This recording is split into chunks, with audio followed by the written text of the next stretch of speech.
así todos de pie, leemos en el nombre del Padre, del Hijo y del Espíritu Santo.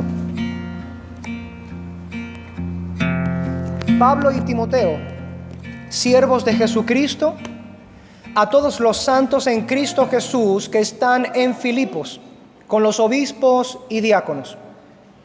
Gracia y paz a vosotros de Dios nuestro Padre y del Señor Jesucristo.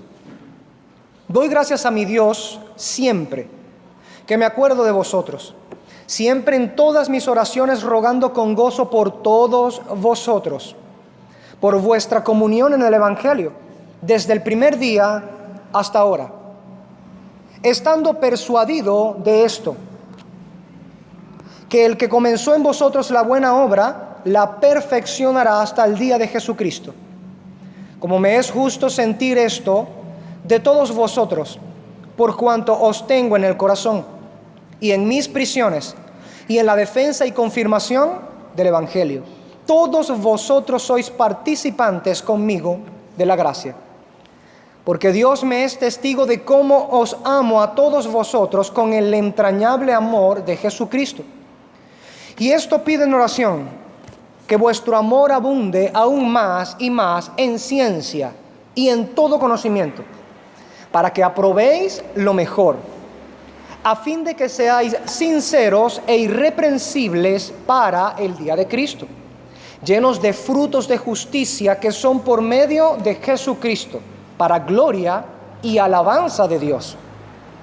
Quiero que sepáis, hermanos, que las cosas que me han sucedido han redundado más bien para el progreso del Evangelio, de tal manera que mis prisiones se han hecho patentes en Cristo en todo el pretorio y a todos los demás. Y la mayoría de los hermanos, cobrando ánimo en el Señor con mis prisiones, se atreven mucho más a hablar la palabra sin temor. Algunos, a la verdad, predican a Cristo por envidia y contienda, pero otros de buena voluntad. Los unos anuncian a Cristo por contención, no sinceramente, pensando añadir aflicción a mis prisiones, pero los otros por amor, sabiendo que estoy puesto para la defensa del Evangelio. ¿Qué pues? Que no obstante, de todas maneras, o por pretexto o por verdad, Cristo es anunciado, y en esto me gozo, y me gozaré aún, porque sé que por vuestra oración y la suministración del Espíritu de Jesucristo, esto resultará en mi liberación, conforme a mi anhelo y esperanza de que en nada seré avergonzado. Antes bien, con toda confianza, como siempre, ahora también será magnificado Cristo en mi cuerpo, o por vida, o por muerte. Porque para mí el vivir es Cristo y el morir es ganancia. Amado Padre Celestial, bendito Dios bueno, grande y misericordioso, a ti, Señor, que eres la verdad, apelamos en nombre de tu Hijo, para que dispenses en medio nuestro, con la agencia sobrenatural de tu Espíritu Santo, entendimiento para nuestras mentes. Que nuestros afectos, por medio de la predicación de tu palabra, sean constreñidos, que seamos impulsados, motivados, exhortados a amar tu palabra, a obedecerla, a creerla y a ponerla por práctica. Señor, que la luz de tu palabra pueda alumbrar con fulgor en medio nuestro en esta mañana. Te rogamos dos cosas, Señor: que des un oído dócil a tu pueblo con un corazón dispuesto a oír y a obedecer tu palabra, y en segundo lugar, que me permitas a mí como predicador, como instructor de tu palabra, poder exponer sanamente tu palabra, que sea fiel a tu escritura, a la intención de ti que eres Dios y que inspiraste al apóstol Pablo. Que no me desvíe ni a derecha ni a izquierda, sino que me mantenga fiel en el camino recto de lo que tu palabra dice, no confiando ni aferrándome a tradiciones de hombres que son contrarias a tu palabra, a elucubraciones de hombres que son corruptos de mente, pervertidos conforme a la verdad, sino más bien aferrándonos fuertemente a lo que tu palabra dice, porque ella, y solamente ella, es la que está a la par de tu santo nombre. Ella es el único estándar de nuestra fe y de nuestra conducta para siempre. Todo esto en el mundo podrá pasar, pero tu palabra no pasará, Señor. Todo hombre y toda gloria de hombre es como la hierba y como la flor de la hierba. Pronto se seca la hierba, pronto se cae y se marchita la flor. Pero tu palabra permanece para siempre. Y aquellos que confiamos en tu palabra, entonces permaneceremos para siempre junto con ella también. Henos aquí, amado Padre Celestial, rogando la intervención de tu Santo Espíritu, pues sin el poder de tu Espíritu, tu palabra no tendría algún efecto en nuestros corazones. Confiamos en el poder de tu Santo Espíritu y nos aferramos a la luz de tu santa palabra. Bendita sea tu santa palabra, bendita sea tu gloria, tu magnificencia. Glorioso eres tú, bendito eres tú en medio nuestro. Gloria al Padre, gloria al Hijo y gloria al Espíritu Santo, al único Dios vivo y verdadero, uno en esencia, tres en persona. Tú eres nuestro Dios. Gracias, amado Padre Celestial, en Cristo Jesús. Amén. ¿Puede sentarse, amado hermano?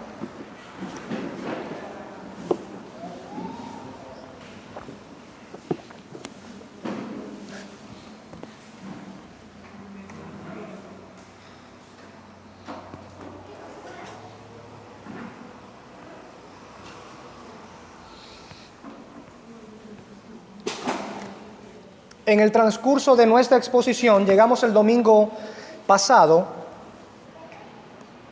hasta el versículo 18,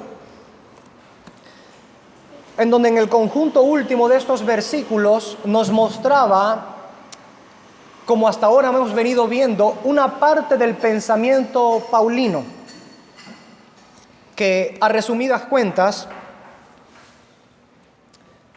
nos mostraba cómo la mente del apóstol estaba firmemente conectada al avance de la predicación del Evangelio, el avance del reino de Cristo, por medio de todo lo que Dios estaba haciendo con él.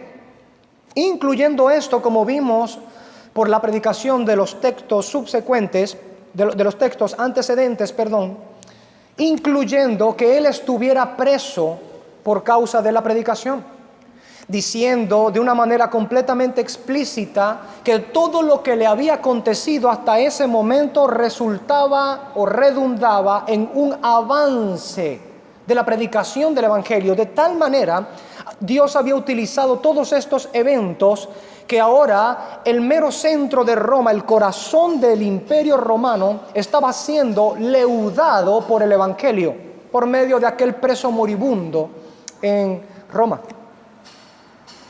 Y aun cuando esto estaba sucediendo, Pablo nos muestra que habían algunos, entre aquellos que se habían animado a predicar la palabra, habían algunos que por envidia de los muchos dones que tenía el apóstol Pablo y con rivalidad hacia él por causa de la autoridad apostólica que el apóstol Pablo había recibido, siendo que el apóstol Pablo había escrito una carta a la iglesia allí en Roma, siendo que él no fundó la iglesia en Roma o no trabajó misioneramente en la fundación de la iglesia en Roma.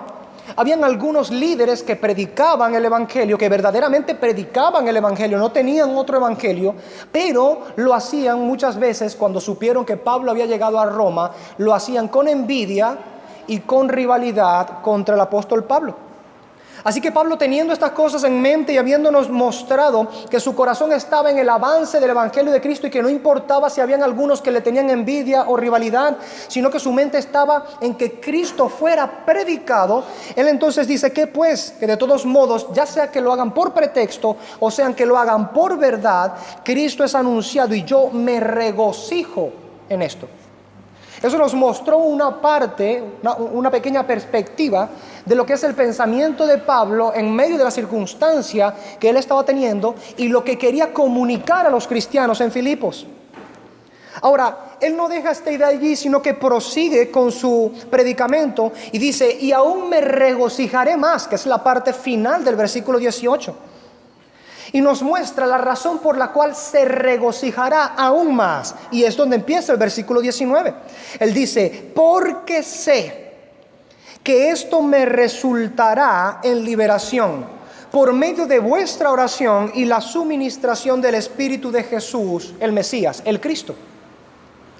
Había algo en la mente de Pablo que estaba ocupando también una mayor porción de su gozo.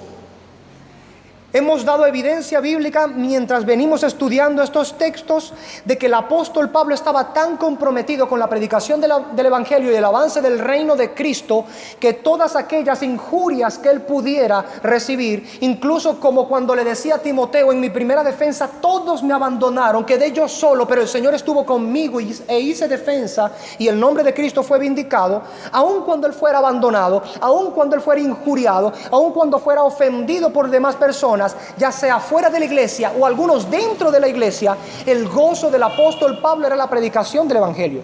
Pero ahora nos muestra que había aún un gozo mayor que él quería comunicarle a los filipenses.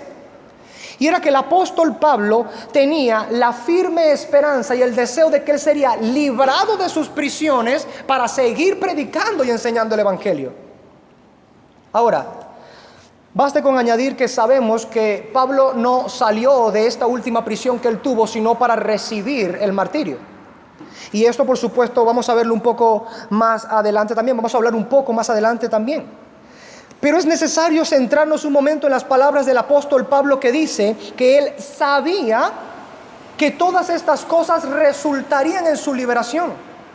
Aún más, añade dos pensamientos que es bueno que nosotros tengamos en consideración. Aunque él fue atribulado por los de afuera y algunos de dentro, había esta esperanza firme en el apóstol Pablo. Él sería librado de esta circunstancia. Dios estaba en medio de todo este asunto y Dios estaba dirigiendo todo este asunto. Ahora él dice que él sabe que por vuestra oración y como el Espíritu de Cristo estaba suministrándole ayuda, él resultaría libre de esta sentencia de muerte. Los comentaristas bíblicos concuerdan en que el apóstol Pablo realmente en sus palabras parecía convencido de que Dios le libraría de la cárcel y lo dejaría o le permitiría seguir predicando el evangelio de la gracia del Señor. Realmente, sinceramente, él esperaba esto y deseaba esto. Tal es así que su corazón se nos muestra diciendo que su convencimiento era por causa de que la iglesia en Filipos estaba orando por él y el Espíritu hasta la hora había estado suministrándole ayuda para que él siguiera ministrando a la iglesia aún estando preso. Notemos esto. Así como Pablo oraba constantemente por ellos, lo cual vemos en el versículo 3 y 4, que él dice: doy gracias siempre a mi Dios, cada vez que me acuerdo de ustedes, siempre en toda oración mía, haciendo súplicas con gozo por todos vosotros. Así como Pablo constantemente oraba por la iglesia en Filipos, Pablo también sabía que la iglesia oraba constantemente por él, que es lo que está diciendo en este texto. Yo sé que estas cosas me resultarán en liberación por medio de vuestras oraciones y obviamente la suministración del Espíritu de Cristo. Pero notemos cómo él claramente dice: sé que es por vuestras oraciones. Una cosa debemos saber nosotros: muchas cosas malas se han dicho acerca de la oración con mala intención. Otras muchas cosas malas se han dicho acerca de la oración sin mala intención. Pero muchas cosas buenas la palabra del Señor nos dice acerca de la oración. Ciertamente, cuando pensamos que la oración tiene poder, algunos piensan que tiene poder inherentemente, es decir, que cualquier cosa que nosotros oremos sencillamente sucederá porque lo oramos.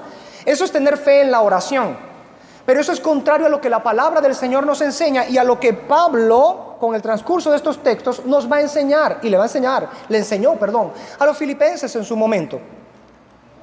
Pablo no tenía fe en la fe o fe en la oración. Pablo tenía fe en el poder de Jesucristo, que actúa según su voluntad para el bien de los suyos, de su pueblo. Por esta razón, entonces, él decía que estaba confiado en que él saldría de aquel aprieto.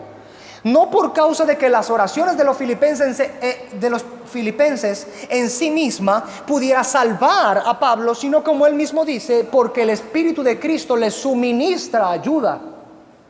¿Cómo lo hace? Lo hace por medio de las oraciones de los santos.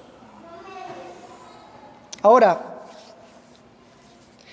la iglesia en Filipos ya vivía a la luz de aquel principio que Pablo con anterioridad había dado a la iglesia en Roma, en su carta a los romanos. Si nosotros buscamos Romanos capítulo 12, versículo 15, tendremos que allí el apóstol Pablo escribió, Romanos 12, 15, llorad con los que lloran y gozaos con los que se gozan. La iglesia en Filipos vivía a la luz de este principio cristiano. Ellos habían aprendido a llorar con las lágrimas del apóstol Pablo. Ellos habían aprendido también y irían a aprender por medio de esta carta también a gozarse con el gozo del apóstol Pablo. Sin duda alguna, como Pablo mismo lo manifiesta en toda esa carta, él sabía que la iglesia en Filipos estaba preocupada por su integridad física. Él estaba preso, ya estaba avanzado en edad, había sufrido muchísimo antes por la causa del evangelio, prisiones, azotes, fue lapidado una vez, naufragios, hambre, frío y un montonón de cosas que las escrituras nos muestran. La iglesia en Filipos estaba preocupada por la condición de su fundador y maestro, de aquel que había dado su tiempo y su esfuerzo para que la iglesia en Filipos fuera levantada, para que esta primera ciudad en Europa recibiera el poder del evangelio que es para salvación a todo aquel que cree. Y como él sabía que ellos estaban preocupados, y como él sabía que ellos estaban orando por él, les comunica cuál es su mayor gozo. Que él entiende que el poder de Dios resultará en su liberación por medio de las oraciones de ellos y la suministración del Espíritu de Cristo. Los filipenses mostraban este llorar con los que lloran, suplicando a Dios por la liberación de Pablo, como sin duda lo estuvieron haciendo también antes, cuando Pablo, durante la fundación de la iglesia en Filipos, había sido apresado. Si leemos, como en los inicios lo hicimos, Hechos capítulo 16, desde el 22 al 40, donde se narra cuando se coloca en prisión a Pablo y su compañero, veremos que al salir, en el último versículo, en el capítulo 16, versículo 40, nos muestra Lucas que al salir de la prisión, inmediatamente fueron a ver a los hermanos allí en Filipos y les consolaron. Le consolaron porque ellos estaban necesitando consuelo, estaban preocupados por causa de que Pablo había recibido aquel castigo y había sido azotado y había sido colocado en la cárcel por causa de que él había ido a predicar el evangelio allí en Filipos. Así entonces la iglesia estaba llorando en un sentido con Pablo y lo manifestaba orando por él y tratando de ministrar a sus necesidades físicas también, por supuesto. El pensamiento paulino era semejante a lo que había escrito a los corintios un tiempo atrás. Vamos a ir a la carta del apóstol Pablo a los corintios, es decir, la segunda carta, del apóstol Pablo a los corintios. Y vamos a buscar el capítulo 1.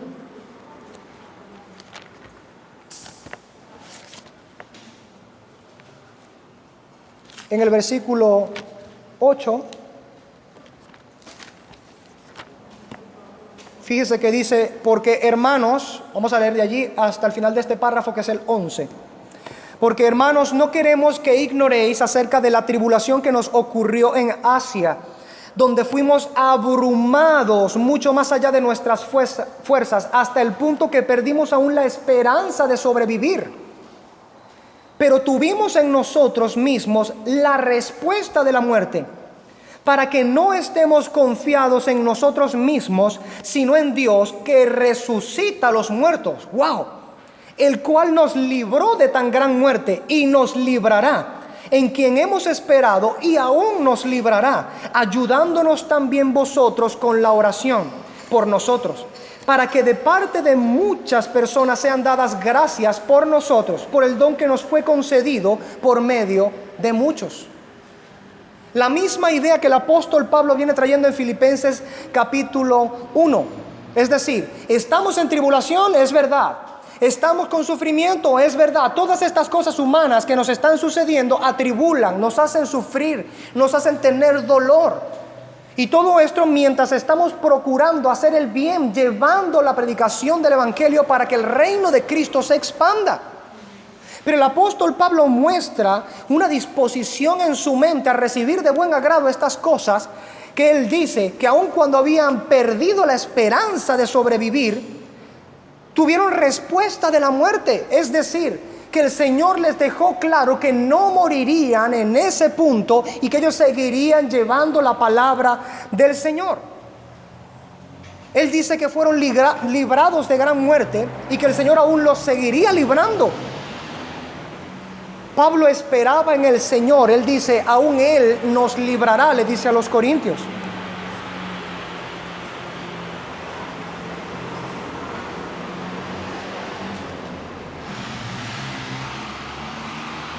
Y en medio de todo esto, la idea nuevamente que ha dicho a los filipenses, ayudándonos también vosotros con la oración por nosotros, para que de parte de muchas personas sean dadas gracias a Dios por estos dones que hemos recibido por medio de muchos. Es simple. El apóstol Pablo era un hombre práctico, sencillo, convencido en sus principios, con convicciones fuertes y firmes, confiaba en el poder de Dios. Y en ese mismo contexto daba gracias a Dios porque habían iglesias que estaban orando por él para que Dios suministrara sabiduría, ayuda, poder, que abriera las puertas para que él pudiera seguir moviéndose. Pero no, como veremos más adelante, no porque sencillamente él quería la libertad. Esto no era lo que estaba en el pensamiento del apóstol Pablo. Volvamos al capítulo 1 de su carta a los filipenses. Ahora, junto con este texto que acabamos de leer en 2 Corintios 1, 10 y 11, y junto con los textos antecedentes en Filipenses 1, que habla acerca de la oración de Pablo por los creyentes en Filipos, y este mismo texto que habla acerca de que él sabe que la iglesia está orando por él, nos muestran la gran importancia de mantenernos en oración los unos por los otros. Que nosotros nos mantengamos en oración por los hermanos y la importancia de que los hermanos se mantengan en oración por nosotros. Esto es parte vital de una comunión eclesial verdadera, no un accesorio. Generalmente solemos encontrar que en las iglesias hay un denominado grupo de oración, ¿cierto? Claro que sí. En la mayoría de las iglesias hay algo denominado grupo de oración. Y el pensamiento colectivo al respecto es que aquellos que están en el ministerio de oración son los que se dedican a orar por las peticiones y por los hermanos.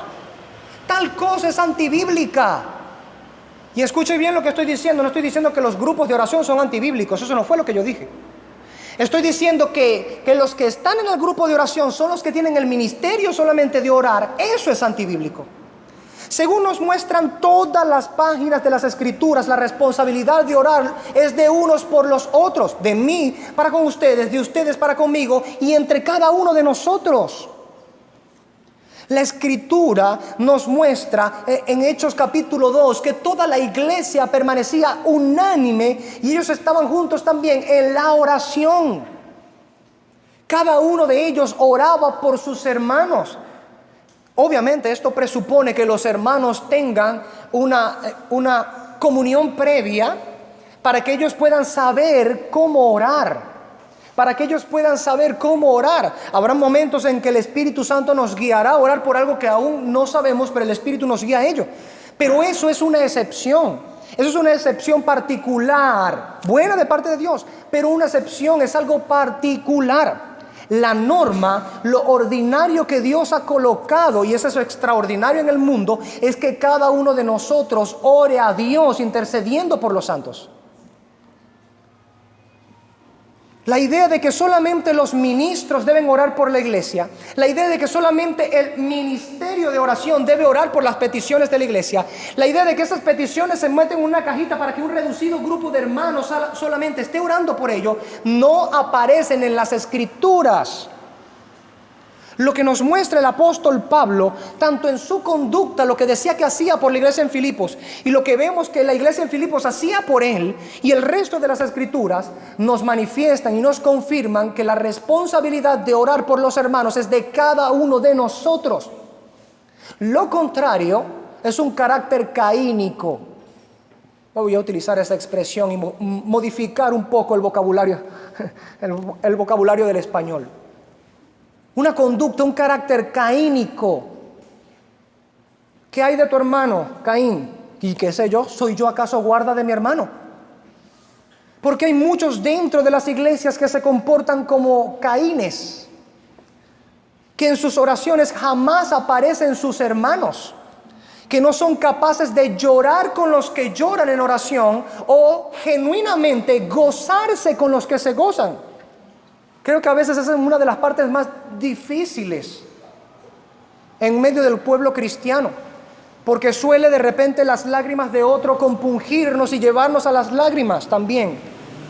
Y resulta a veces hasta un poco más sencillo sentarnos en silencio al lado del que llora, y la sola presencia de alguien que está atribulado, sentarnos a su lado, suele ser de mucha ayuda para ellos. Así que llorar con los que lloran suele ser un poco más fácil que reír verdaderamente con los que se gozan. Que aquello que ha resultado bueno para un hermano de parte del Señor verdaderamente nos cause gozo, y no como los contrincantes del apóstol Pablo, envidia y rivalidad. Las oraciones que nos muestran las Escrituras, Cristo mismo, como lo vimos en textos anteriores cuando hablamos acerca de la oración de Pablo por la iglesia, Cristo mismo es un ejemplo de esa continua oración en intercesión por sus hermanos. El ministerio de Cristo aún no ha terminado. Él está sentado a la diestra del Padre intercediendo por nosotros, dice la Escritura en la carta de Pablo a los Hebreos. Aún el apóstol Pablo nos muestra que Cristo está ministrándonos con la oración a la diestra del Padre. Él está intercediendo aún por nosotros. De modo que, como iglesia, vivir una vida carente de la oración, de la intercesión por nuestros hermanos, por sus peticiones, por las cosas que aquejan a nuestros hermanos, o las cosas incluso que alegran o hacen gozar a nuestros hermanos y que deberían causarnos también un gozo sincero, sin estas cosas nosotros no manifestamos realmente la vitalidad de una comunión eclesial.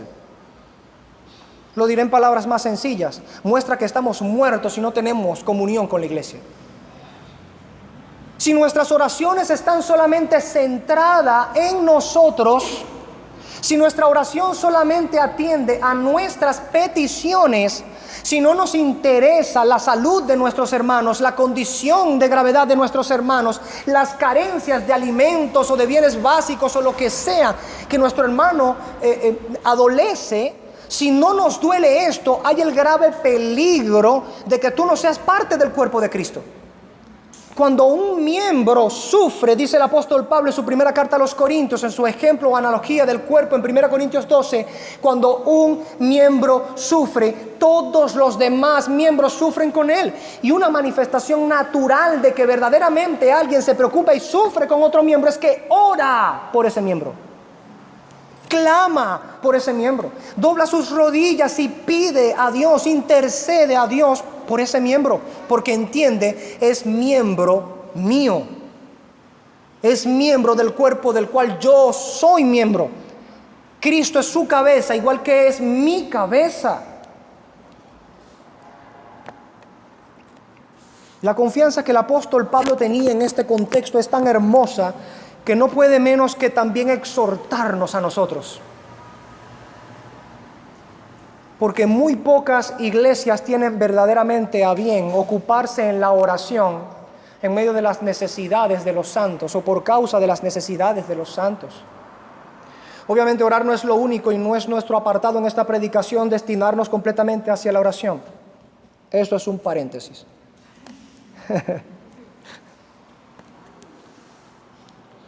Esto es parte vital de la comunión eclesial. Esto no es un accesorio. Pablo nos muestra constantemente en sus cartas que él oraba por los hermanos y nos hace ver también que espera que los hermanos oren los unos por los otros y oren también para que él pudiera llevar a cabo su ministerio de una manera efectiva. No por causa de que él quería engrandecerse haciendo su ministerio efectivo, sino porque quería que el nombre de Cristo fuera glorificado de la manera correcta, de la manera adecuada.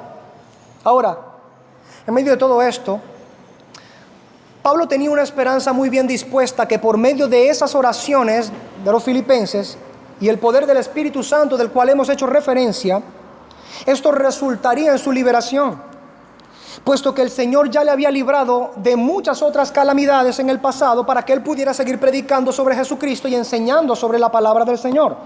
Por ejemplo, si vamos a 2 Corintios, vamos nuevamente,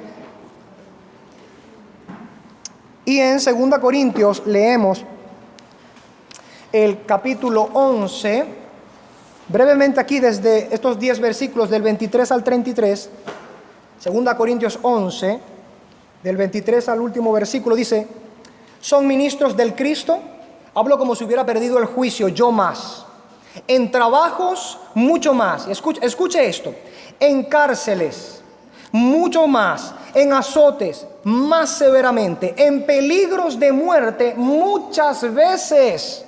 Los apóstoles modernos deberían leer esto y sentirse tan atribuladamente avergonzados que deberían renunciar no solamente del apostolado que supuestamente ostentan, sino incluso de cualquier forma de ministerio en la iglesia.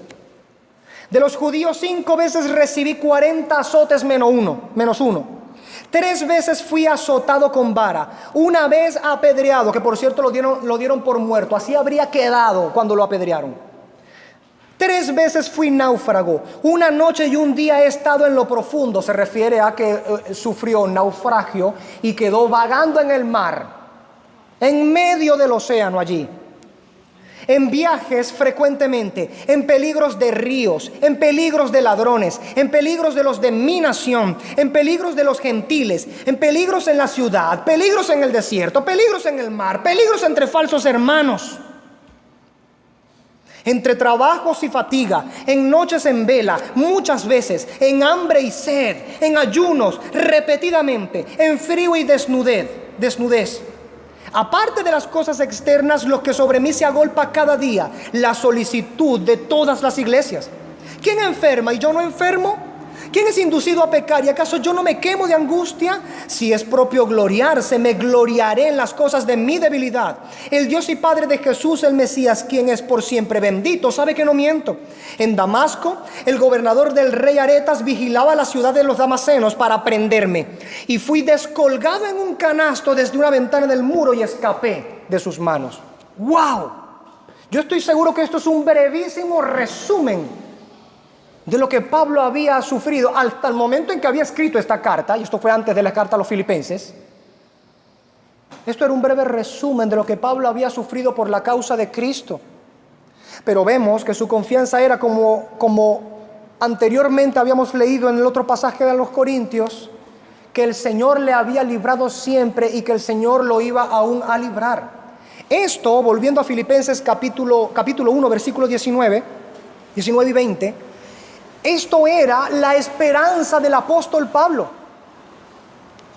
El Señor había estado librándole para que él pudiera seguir predicando el evangelio, seguir llevando las buenas nuevas del glorioso evangelio de la salvación por la gracia del Señor en la fe en Jesucristo. Así entonces su anhelo y esperanza, como dice en el versículo 20, su anhelo y esperanza de que él no podía ser avergonzado, lo que en aquello procuraba era precisamente poder poner en alto el nombre de Cristo, poder llevar el evangelio a todos aquellos que él pudiera llevarle el evangelio. Fíjense esto, vamos a Romanos capítulo 12.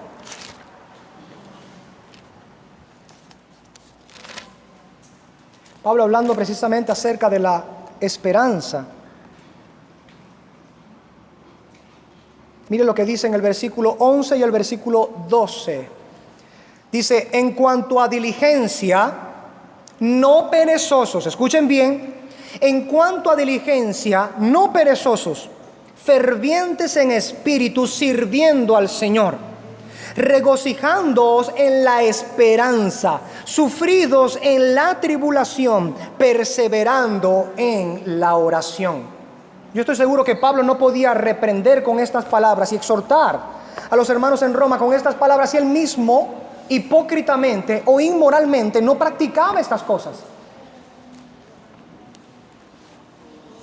Fíjense que él dice que deben regocijarse en la esperanza, pero antepone diciendo, en cuanto a diligencia, no perezosos, fervientes en espíritu, solícitos a servir al Señor. A Pablo le dominaba la esperanza y entonces esto le incentivaba a seguir siendo solícito en el servicio al Señor. Tanto así que aún en medio de sus prisiones, aún aprisionado por causa de la predicación del Evangelio del Señor, él seguía diciéndole a los filipenses, tengo la esperanza de que Jesús me libertará de esta prisión. Y ustedes están orando por esto y el Espíritu de Cristo ha estado dándome ayuda en medio de todo esto. Recordemos que el apóstol Pablo, mientras estuvo encarcelado en Roma este último periodo, él estuvo escribiendo un conjunto de cartas que también conformaron o llegaron a conformar parte del canon del Nuevo Testamento, del canon de las Escrituras. Así que en muchos sentidos Dios estaba utilizando todo lo que estaba aconteciendo con el apóstol Pablo. Pero Pablo tenía una confianza firme, un deseo profundo y una esperanza inconmovible de que el Señor habría de librarle de la prisión. Podemos ver a Pablo esperanzado de que Dios actúe haciéndole bien. No porque Pablo estuviera centrado en sí mismo, sino por causa del poder del Espíritu de Cristo, como dijo en el versículo anterior, en el 19. Y la predicación y confirmación del Evangelio, como dice en el versículo 24 y 25, más adelante en este capítulo 1 de Filipenses. Una vez más, la esperanza del apóstol Pablo para quedar vivo y libre en esta tierra era la gloria del Señor y no su propio bienestar. Ahora, Pablo dijo entonces, conforme a mi profunda expectación y esperanza de que en nada seré avergonzado, pero dice también, sino que con toda confianza, como siempre, también ahora, el Mesías será engrandecido en mi cuerpo, sea por medio de la vida o sea por medio de la muerte. Ahora, venimos a tener un factor más determinante dentro de las palabras del apóstol Pablo para formular un entendimiento mejor, más nutrido de la esperanza del apóstol Pablo. Aun cuando Pablo estaba convencido en su propia mente de que así como el Señor le había librado otras tantas veces de la muerte, le libraría de la sentencia del Imperio Romano de muerte sobre él, dicho sea de paso entre paréntesis, no sucedió así. En medio de esto, el apóstol Pablo nos manifiesta que aun si llegara la muerte, esto no le tomaría por sorpresa, porque su expectación y esperanza de que Cristo le librara de la cárcel no estaba supeditado a que únicamente le librara de la cárcel para quedarse en esta tierra. Aun cuando él consideraba que era en supremo importante que él fuera librado y que era provechoso que así fuera, como lo dice más adelante, para poder seguir enseñando la palabra, él dice, pero yo preferiría partir y estar con Cristo. Este es el pensamiento que domina la mente del apóstol Pablo. Es por eso que dice, como siempre, pero también ahora, el Cristo será engrandecido en mi cuerpo, ya sea que fuera por vida o por muerte. Varias cosas tenemos aquí para ver que son sumamente importantes. Con todo lo anterior expuesto, entendamos bien una cosa, la esperanza paulina de que Dios le haría bien liberándole de sus prisiones, entendamos, hermano, no se limitaba a solo salir de la cárcel. Pablo estaba esperanzado en salir libre y seguir enseñando. Eso es verdad. Y en realidad él no fue librado de aquella prisión, al menos no de la manera en que muchas veces anteriormente él fue librado, pues él murió poco después de esa carta. Pero lo grandioso de esta esperanza paulina es que nos enseña que estaba tan bien nutrida, tan bien informada, tan bien convencida de que incluso si le daban muerte, aquello sería también una liberación de parte de Dios. ¡Oh! ¡Qué pensamiento! ¡Cuánta riqueza! ¡Cuánta... Hay lo que este mundo consideraría en este día acerca del pensamiento paulino es que había mucha temeridad en el pensamiento del apóstol Pablo. Pero no era una temeridad extravagante como tratando de buscar la atención sobre sí mismo. El apóstol Pablo en realidad estaba tan entregado al principio de vivir por Cristo que no tenía ninguna razón por la cual despreciar o denostar que los sufrimientos vinieran a su cuerpo por la misma causa. Él había estado viviendo por la causa de Cristo. Si el sufrimiento venía a su vida, no había nada que él pudiera despreciar en ello. Si Cristo era predicado, si el evangelio era expandido, si el reino de Cristo alcanzaba mayor consolidación por causa de sus propios sufrimientos, él exclama: bien, que sea magnificado Cristo en mi cuerpo, y dice, ya sea por vida o por muerte.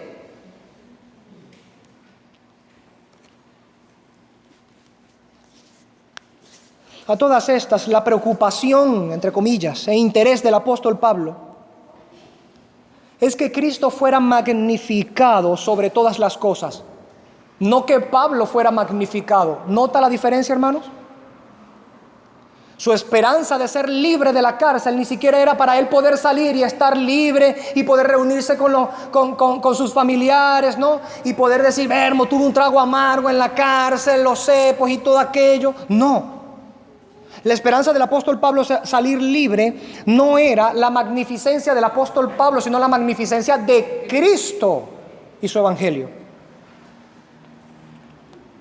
Por eso él quería llevar estos pensamientos que él tenía hacia los filipenses y por consiguiente a nosotros que estudiamos esta carta.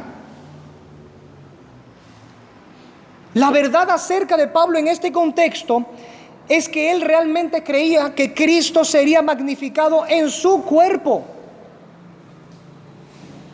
Mostraba que había una realidad mucho más importante para el apóstol Pablo que su propia integridad física. Nuevamente, la gloria, la magnificencia de Cristo. Eso es más importante que mi sufrimiento. Es más importante que la seguridad de la integridad física de mi persona. Es más importante que aquellos que por envidia alcanzan rivalidad contra mí y quizá me injurian o me ofenden. Hay algo más importante, dice el apóstol Pablo. ¿Qué cosa? Que en mi cuerpo, ya sea por vida o por muerte mediante la sentencia del Imperio Romano, Cristo será magnificado. Él había dicho ya anteriormente, como vimos al final del versículo 18, y me gozaré aún más. Esto que está diciendo era lo que hacía que el apóstol Pablo se gozara aún más.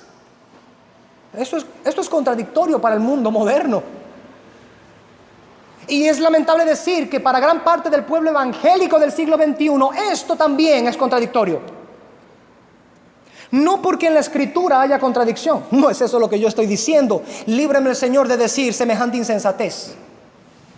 Sino porque hay cristianos que no viven conforme a esta conducta del apóstol Pablo, que es la única conducta cristiana admisible según la Escritura: vivir para Cristo y morir por Él.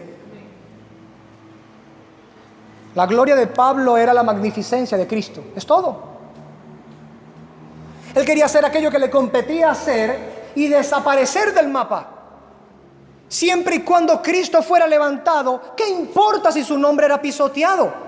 ¿Qué importa si había envidia sobre él? ¿Qué importa si habían rivales contra él? Si Cristo era predicado bien, si el evangelio de Cristo era comunicado a aquellos que no lo tenían, si el reino de Cristo era expandido por la predicación del evangelio, si las almas son salvas, ¿qué importa si sufro? Es lo que dice Pablo. ¿Por qué? Porque Cristo será magnificado en mi cuerpo, ya sea que me conceda la vida y siga en esta tierra saliendo de prisión a seguir predicando el evangelio, o sea que me dé muerte. Wow. Ya Pablo había dicho que se gozaba mucho de que el evangelio estuviera siendo predicado. Ahora nos muestra entonces que también se gozaba en una cosa más, en que Cristo fuera magnificado en él, por vida o por muerte. Con esto le enseñaba, como hemos dicho a los filipenses y a nosotros también, que hay algo mucho mayor que nuestras propias y frágiles vidas en este mundo: la gloria y la magnificencia de Cristo. Es por esto que el apóstol Pablo decía que estaba confiado de que no sería avergonzado, pues su esperanza era Cristo mismo. Y cualquier cosa que pudiera sucederle, vida o muerte, solo podía ser para su propio bien. Recordemos lo que el apóstol Pablo también había escrito a los cristianos en Roma, en el capítulo 8, versículo 28. ¿Qué dice? Romanos 8, 28, a los que aman a Dios. Pero a los que aman a Dios. No como el mundo suele decir por allí, tratando de darse una esperanza que está vacía, que dicen todas las cosas ayudan a bien. No. No robes a la Escritura para darte una falsa esperanza a ti mismo. A los que aman a Dios, todas las cosas convergen para su bien, para que en ellos sea formados la imagen del Cristo, que ellos sean formados a la imagen de aquel al que fueron predestinados a asemejarse, a Cristo. Así entonces el que escribió que a los que aman a Dios todas las cosas ayudan a bien, no podía menos que pensar de sus prisiones como algo que estaba bien si Cristo era glorificado y el evangelio era predicado. Él estaba convencido que aquello resultaría en su liberación, sería un bien para él. Cualquiera fuera el caso, sería un bien para él. Esto nos enseña también la primera pregunta de nuestro catecismo de Heidelberg, que dice de esta manera: ¿cuál es tu único consuelo, tanto en la vida como en la muerte? Y la respuesta es que yo con cuerpo y alma, tanto en la vida como en la muerte, no me pertenezco a mí mismo, sino a mi fiel Salvador Jesucristo, que me libró de todo el poder del diablo, satisfaciendo enteramente con su preciosa sangre por todos mis pecados, y me guarda de tal manera que sin la voluntad de mi Padre Celestial ni un solo cabello de mi cabeza puede caer. Antes es necesario que todas las cosas sirvan para mi salvación. ¡Wow! Digamos que resumiendo pensamientos del apóstol Pablo en esa hermosa pregunta del catecismo de Heidelberg: nuestro consuelo en la vida, ¿y dónde? Y en la muerte. El mundo no tiene consuelo en la muerte. Para el mundo esta es la única vida que ellos tienen para vivir. Por lo tanto, buscan a expensas de su propia alma satisfacer sus pasiones en este mundo. Dado que es la única vida que tienen para vivir, no puede haber otro consuelo después de la vida. Ellos deben consolarse en esta vida satisfaciendo las pasiones de su propia carne. Para el apóstol Pablo y para el creyente genuino de todas las edades, no es así. Para el creyente genuino, junto con el apóstol Pablo, el pensamiento es: será magnificado Cristo en mi cuerpo, sea por vida o por muerte. Yo tengo un consuelo en esta vida, Cristo. ¿Y sabes qué? Tengo un consuelo en la muerte, Cristo. Lo que consumía el pensamiento del apóstol Pablo no era si él iba a ser libre o no libre de aquella cárcel. Él sabía que sería libre y esperaba que fuera a ser libre para seguir predicando el evangelio. Pero él sabía que sería libre, ya sea que fuera vivo en esta tierra para predicar o que le cortaran la cabeza, como de hecho sucedió. De ambas cosas, de alguna manera, él entendía que él sería libre.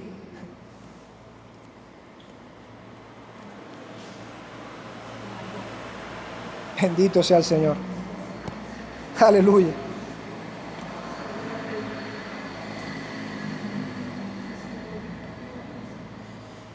Es entonces en el clímax de estas palabras, será magnificado Cristo en mi cuerpo, ya sea por vida o por muerte, que el santo apóstol Pablo exclama aquellas solemnes palabras: porque para mí el vivir es Cristo y el morir es ganancia.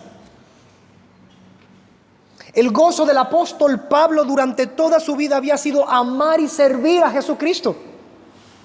De modo que la muerte no podía significar menos que una ganancia, puesto que al partir de esta tierra llegaría a estar con Cristo, como Él dice más adelante en el versículo 23, a lo último, lo cual es muchísimo mejor.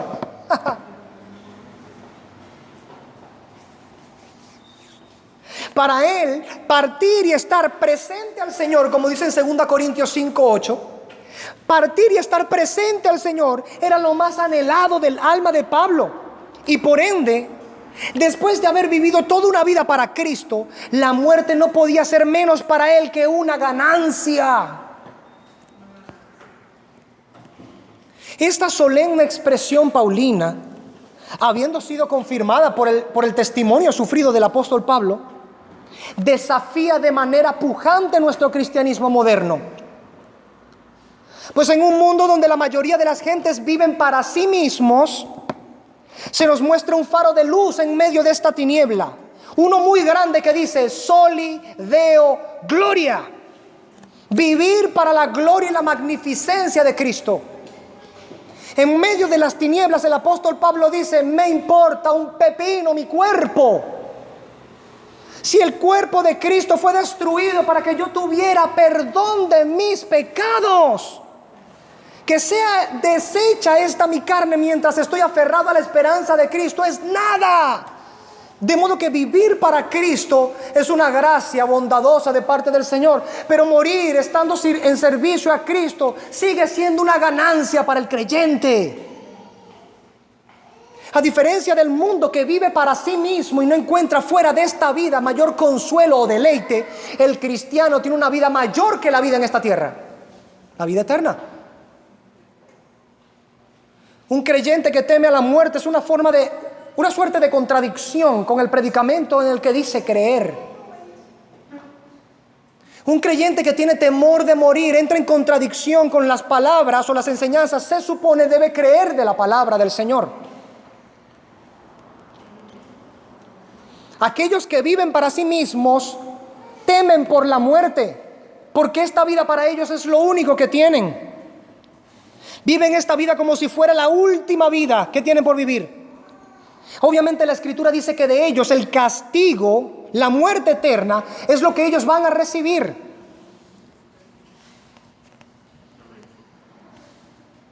Pero aquellos que viven para la gloria de Cristo no tienen solamente esta vida. Esto es lo que el apóstol Pablo había estado predicando por todas partes: que Cristo es el camino, la verdad y la vida, y nadie va al Padre si no es por medio de Él. ¿Tendría él temor ante la muerte cuando dijo: Cristo es mi vida?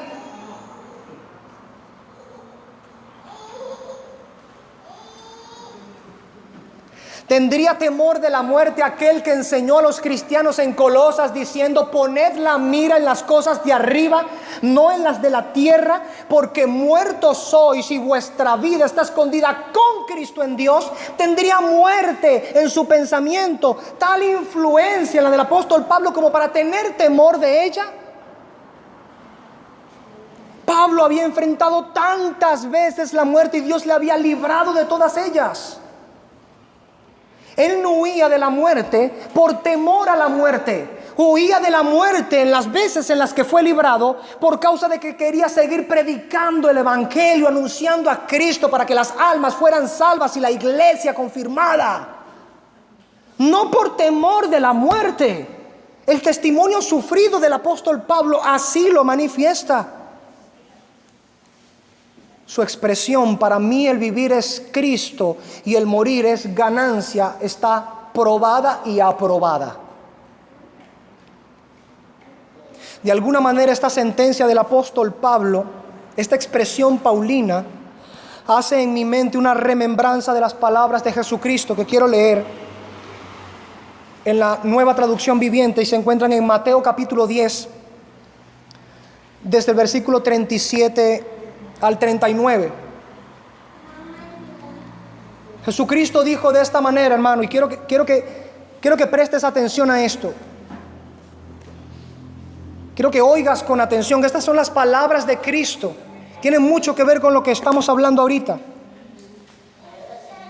Cito a Jesús: si amas a tu padre o a tu madre más que a mí, no eres digno de ser mío.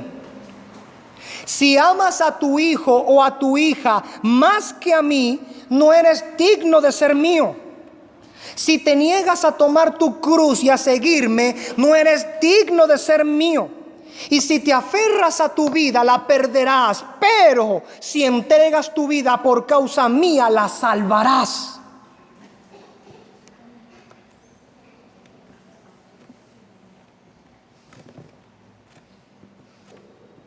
Esta expresión del apóstol Pablo es como una especie de resumen de alguien que cree, ama y obedece estas palabras de Cristo. Pablo no amaba a padre o madre más que a Jesús.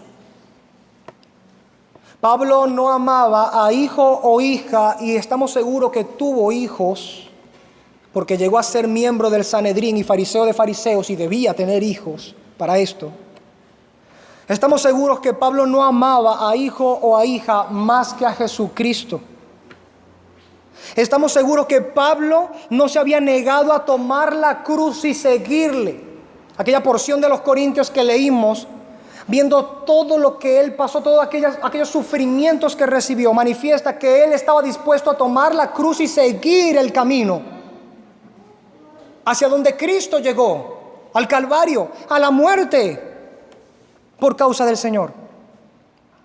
Y Pablo mismo demostró con su vida también que él no estaba aferrado a su vida, que él había entregado su vida por la causa de Cristo, y en ello no podía estar menos que muy gozoso, como dijo al final del versículo 18, porque él entendía que Cristo sería magnificado en él, ya sea que él viviera en esta tierra o que muriera. Había un sostén en su esperanza, había un fundamento para su esperanza. Dios hace el bien. Yo espero que me libre de esta cárcel, porque yo quiero seguir predicando el evangelio como hasta ahora he venido haciendo. ¿Por qué? Porque sé que esto es más provechoso para ustedes. Pero si el Señor me llega a permitir la muerte, para mí el vivir es Cristo y el morir es ganancia.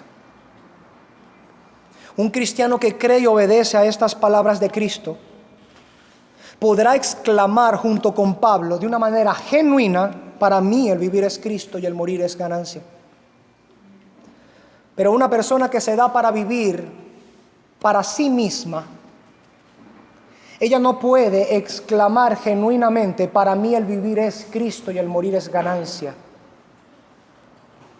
El creyente genuino vive para la gloria del Señor. No vive para magnificarse a sí mismo, como en el mundo los impíos procuran hacer. Magnificarse a sí mismo a toda costa. No tienen esperanza y consuelo excepto en esta vida. El apóstol Pablo nos muestra que el camino cristiano es más elevado, más glorioso, más solemne, lleno de gracia y verdad. Es una esperanza eterna que traspasa los aiones, las eras, los tiempos. Es una esperanza eterna que va más allá de este planeta, más allá de nuestros hijos, más allá de nuestros padres, de nuestros esposos y esposas, más allá de nuestras riquezas, de nuestros negocios particulares, de nuestros sueños y proyectos en esta vida. La gloria de Cristo, la magnificencia de Cristo. Para mí el vivir es Cristo y el morir es ganancia. Dos reflexiones para culminar con la predicación. El apóstol Pablo nos mostró que el creyente debe vivir esperanzado, que el creyente debe vivir teniendo una esperanza y deseo firme en que el Señor obra el bien para los suyos, y que siempre que el creyente esté procurando que Cristo sea glorificado y la causa de Cristo expandida, puede y debe esperar y desear el bien. ¿Estamos nosotros, primera reflexión, deseando y esperando el bien de parte de nuestro Señor mientras nos dedicamos, como dice la Escritura, solícitos a servir en el Señor, conforme a esta esperanza que tenemos?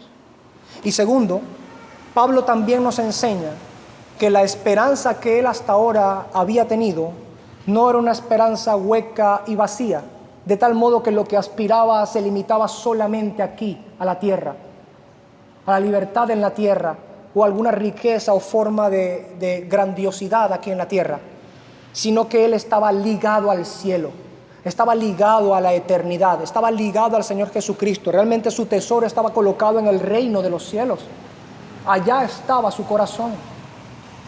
Entonces la segunda reflexión en este contexto es este: verdaderamente nuestra vida, el testimonio de vida que como creyentes estamos llevando hasta ahora, manifiesta que la esperanza que tenemos en Cristo y la solicitud en servicio a Cristo es tal que podemos decir genuinamente junto con Pablo: para mí el vivir es Cristo y el morir resulta en una ganancia. Y no nos adelantemos o no nos apresuremos, no nos aventuremos a responder estas preguntas de una manera ligera, porque no son preguntas triviales. No me las conteste a mí, contéstela usted a su Señor, no como si Él necesitara ser informado de la vida que usted está llevando. Créame, Él conoce muy bien sus pensamientos y sus obras. Es para que nosotros, cada uno de nosotros, nos sinceremos en medio de estas preguntas con nuestras respuestas ante el Señor. Vivimos deseando y esperanzados en que el Señor obre el bien por medio de nuestra solicitud en el servicio hacia Él por la causa del pacto y la corona de Cristo. Y dos, ¿estoy tan dispuesto yo en este servicio a vivir y morir por Cristo? Que el Señor nos ayude no solo a entender estas cosas, sino a practicarlas también. Puestos de pie, vamos a orar.